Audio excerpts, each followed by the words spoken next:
Hi, I'm Scott. And I'm Oscar, and together we are the Ginfluencers UK.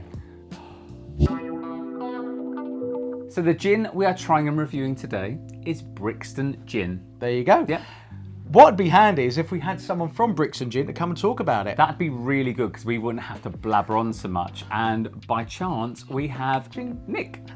Come in, Nick, come in. Welcome to our gin room. Oh, hello. This is Nick. Thanks, he is guys. from Brixton Gin, and he's going to tell us all about this very special gin.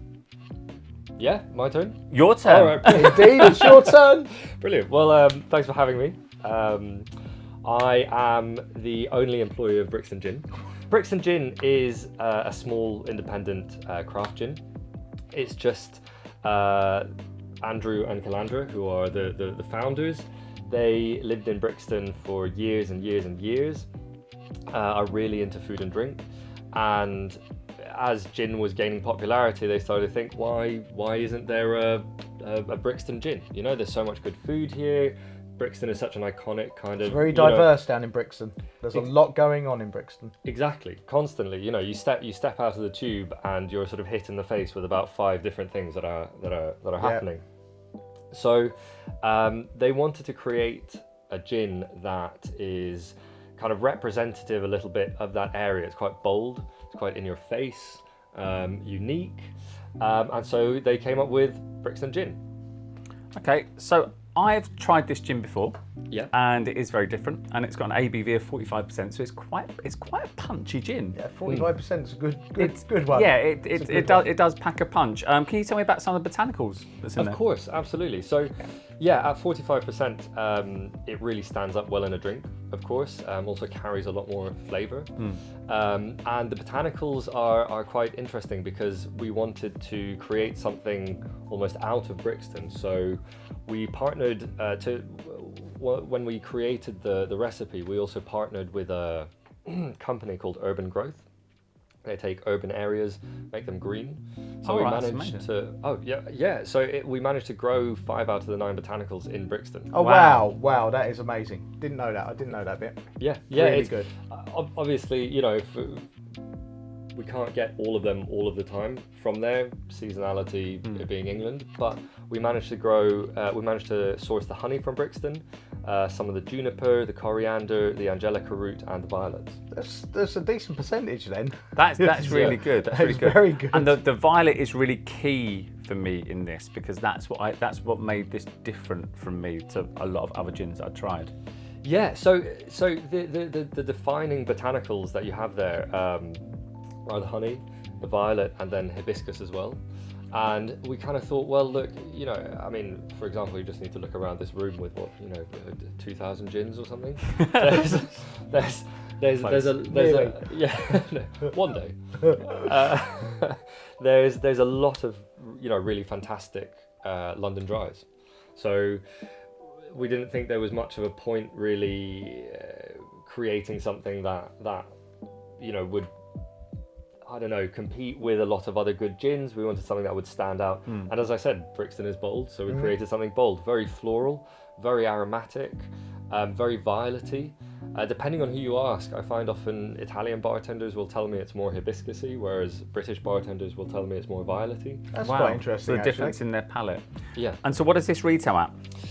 So you can get it online at around £35. Good price. That's a good price. That's a good price. That's a good price. Also for 45%. So that, I mean, you got And it's a lot of bang. 70 isn't it? Yeah. Yeah. A lot of bang for your buck there. Yeah. I think we should crack it open. I think we should crack it open. I don't think I've tried this neat before. I'm pretty sure I haven't had it neat. I'm pretty sure I've had it with there is a little tag there. I'm excited to see what you think of it neat because you know the honey and the hibiscus and the violet, they all come together. They're all distilled. So there's no additives, there's no, you know, extra stuff in there. But those 3 botanicals together create almost this illusion of sweetness. Okay. But there are also some really sort of deeper herbal notes. A really distinctive flavour, smell. Really distinctive. You get the violet on the nose straight away. Straight away. 100%. But then it does go a little bit herbal after that. So I'm getting, I mean, it's unmistakably kind of violet, but not in an artificial way. It isn't Parma violets. it's a lot more delicate, but then it's becoming Yeah, a lot more herbaceous on the smell. Parma violet. I mean, I've just tried some, and it's definitely not Parma violets at all. This, I mean, it's got similarities, but this just tastes so much more natural. It's a little bit more when you kind of get the Parma violet flavoured gins out there. They almost kind of coat your mouth with a sugar. There's a sweetness to it, but it isn't overly sweet. There is still a bitterness. I'm getting a nice amount. It's tailing off quite bitter. Yeah. For me, it's tailing off definitely bitter. So I often get a lot of orange towards the end as well, and a kind of but yeah, definitely the finish lasts for quite a long time. It tails off really well. And there you go. I'm getting a bit of tingling, a bit of numbness. I like that. But I like that in my lips. You think for 45%, that is, to me at least, that is exceptionally smooth. Oh yeah, no, definitely. I wouldn't have said that was 45 at all. No. Yeah, it's going down so well. I'm getting a slight element of tea. It's almost tea, maybe tannins. I'm getting a feeling in my mouth that it's like when you have kind of black tea, that kind of, it coats your mouth, the tannins. You're not getting that yet, Oscar? Well, I don't drink tea, so Now that I you say can't. it, I just can't see that because I've got nothing to compare Yeah. it to because I don't drink tea. It's definitely giving me a mouth feel. Like if you have tea, black tea, and it hasn't got sugar in, it has a kind of bitter element that kind of hangs in your mouth and coats your mouth. And this is kind of what that's doing. well, so the only tea in your life is tonic, right? Yeah. But Tea cakes. yeah.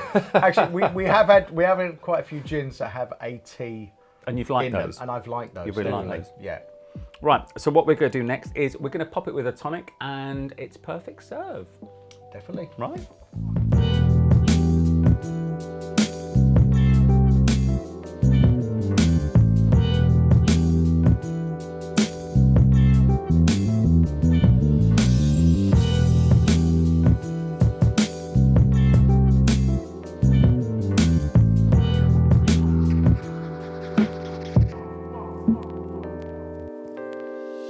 So welcome back. Now, before we go any further, Nick has a bit of a history. So why don't you fill us in as to what your past is in this industry? Right, yeah, thank you very much. Actually, interestingly enough, as many people are, when I was 15, I was a bit of an idiot. So I ended up causing some property damage, which my mother paid for. And then the next day I came down to breakfast and she had cut out all these job adverts for me. And that's how I got my first job in hospitality. Wow.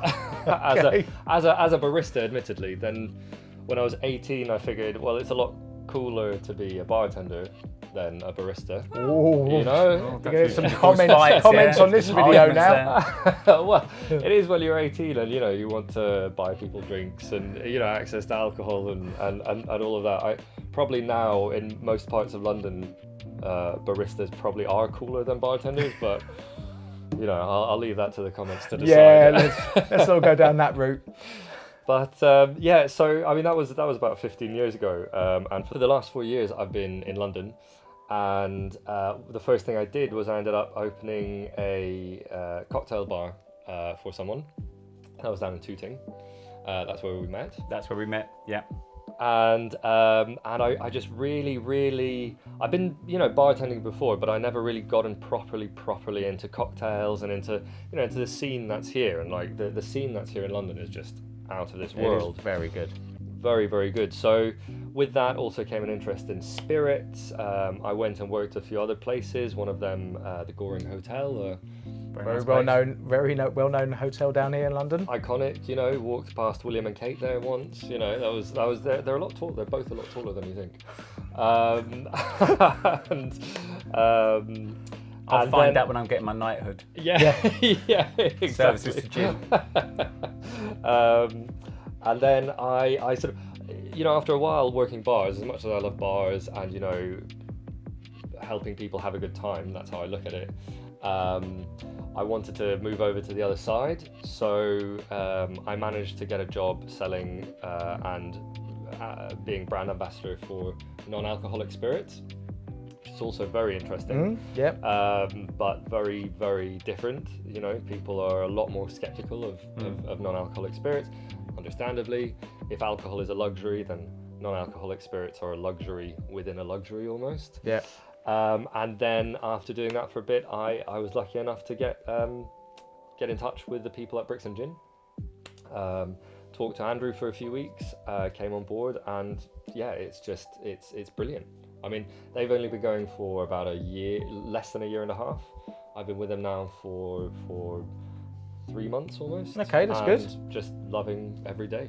Brilliant. So you have a like known background with alcohol. And with alcohol alternatives. Yeah. Well, Be careful what you read into that. Yeah. Working and not working in it. So well, I think we should give it a try. Right. Cheers. Cheers. Thank you for Cheers, coming guys. over to our lovely home, and let's try this gin. Thank you for inviting me. So you do get a kind of citrus element there. It is kind of like, wow, you get the violet flavour coming through. Not like Parma violets, it's not like that at all, but it's more of a natural kind of violet flavour. But I'm getting citrus from it. I'm actually getting more The first citrus from taste it. is citrus, and then I'm getting violet within that. Yeah. And it's tailing off nice and sweet. It's a real nice sweet taste towards the end. And it does have, like you say, it does have honey from Brixton, which is really interesting. I like that. If you have allergies, apparently, if you have hay fever and stuff, it's always good to get honey from where you live, and then that basically helps you with any hay fever thing. So There you I go. think, Top tip. well, I go to Brixton every now and then. So I think if I drink There you go. this will help my hay fever. So if I have a couple of these a day, Any excuse, then really. I won't sneeze. Any excuse. So have we missed out on anything on that tiny little brief description that we gave there? Is there something we haven't got yet, or? No, I think that's a great description. You know, it's you're right about the citrus. We have both lemon and orange peel in there, so there is a burst of citrus. When you taste it neat and it's quite tight on the palate, it's hard to distinguish. But then when you open it up like this, there are so many flavors that come in, and the honey as well plays almost like a background role and gives you a real mix of kind of fruit and flowers. It's not one dimensional like you get the violet flavour, other violet flavour Yeah. ones. It's not one dimensional. Well, exactly, and I think for me that's a big sign of quality. You know, not just that it's 45%, but also that it has, you know, it has dimension to it. Even though it can, you taste the violet straight away. Then the more you taste it, the more flavour there is there, and there's real craft in it. The juniper though, the juniper is quite a sharp juniper. It's not overly oily or piney. I was going to say it's the quite juniper sharp. is very, Yeah. but it sort of tails off quite nice. So it comes in really sharp, and it just goes as quick as it comes in. I do think though this is a young gin. Oh, this yeah. is, as in, like, not that it's been not going that long, but the fact is it's a different kind of flavour element, flavour profile on your atypical gin. Definitely. I mean, we're very aware of the fact as well. It's not a London Dry. It is a new age. It is a new age gin. It is I mean, I would still say it's definitely a gin, but it's definitely a reinterpretation on some level of a classic. Which is a good thing. Yeah, you can't. I mean, It really you is. can't keep on going to one taste anymore. There are so many Yeah. gins out there. You'd overcompete. That's it. You'll be, the market be oversaturated, which I think is really good when brands are coming in and they're going, right, okay, we're going to go away from the London Dry flavour. We're going to go away from that kind of pithy, citrusy or overly oily, piney, and just do something a little bit different, a little bit more exciting. Yeah. Well, thank you very much. I'm really enjoying this. I think we should score it. You don't get to score No, this. that's the. No, yeah, I think you're slightly biased. That would be biased. There you go. We will be I'll doing keep some my cocktails. Keep my eyes up. Yeah. So we'll be doing some cocktails using this that Nick is going to prepare for us. So there'll be in other videos, so check those out. Oh, the Navas the tonic that we used goes really well with it. And it was a Really? light tonic. And it was a light tonic. It was a light as well. tonic, so there's we use there's not a Navas huge Light. amount of flavour from the tonic. It just lifts everything up and Yeah. opens everything up. Right. You ready? Okay. Yeah. Well, it's not a new one to me, so I'm ready anyway. So Right, let's go. go. Right, yeah. Oh. Easy 10. Easy 10. Beautiful. Lovely, fresh flavours in there. Not sickly No. at all, which it could have been. I think we've got a violet somewhere else that is quite sickly. Yeah, we actually, when we were first trialing our videos, we actually did some dummy videos, and we did a Parma Violet gin, and wow, yeah. We decided not to show that ever because It was like it's food essence. Yeah, it was literally like food but essence. Honestly, it deserves a 10, and you know me, we go back away. I am honest in what I say, and it definitely deserves a 10. And I'm really looking forward to trying some cocktails with this one. Yeah, me definitely. too. Definitely. Want to thank you for coming Thank over. you so much. I really Thank you very much. My appreciate pleasure. this. It's Thank lovely you. to see you. And yeah, you're more than welcome to turn up in some more videos whenever you want. And Stay tuned. We are going to be putting up some cocktail videos. yeah, which we're gonna make him earn his money. Yeah. Basically, right? So he doesn't be get washing up as He doesn't well. get food for free in this house, right? He's gonna be making a couple of videos doing some cocktails. Anyway, don't forget to like and subscribe. Drop us a comment if you had this, and we'll see you in the next video. Cheers. Cheers. Cheers. Cheers. Cheers. Cheers. Oh, like the Three Musketeers. I know. Yeah.